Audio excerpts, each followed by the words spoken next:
Ito po ang verse of the day natin.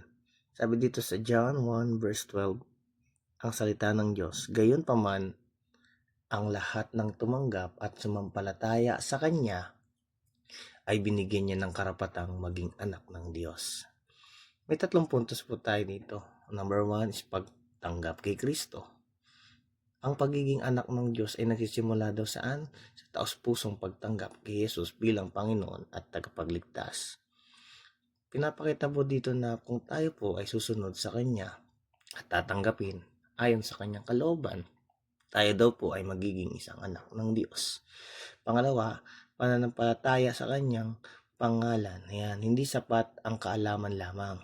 Sabi po dito, kailangan ang tunay na pananampalataya na may tiwala at pagsunod kay Diyos, kay Kristo. Sa madaling salita po, ang ating buhay po ay dapat hindi lang na nakilala natin siya sa pangalan niya or sa mga ginawa niya na nabasa natin sa Bible. Sabi nga sa kanyang mga salita, kahit ang mga demonyo ay naniniwala na may Diyos, ngunit hindi sila nananampalataya dito.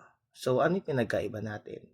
Ang kailangan natin upang tayo ay maging ganap na anak ng Diyos, tayo daw po ay magkaroon ng tunay na pananampalataya sa Kanya at tiwala sa Espiritu at katotohanan.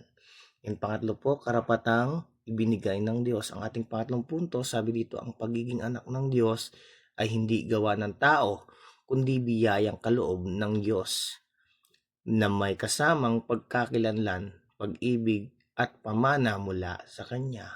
Sa 3 aspeto na ito ay pinapakita po nito na ang kahalagahan po ng maging isang anak ng Diyos ay yung kalooban niya ay ating sundin sa araw-araw at makita ang bunga nito. Sa Diyos po ang papuri.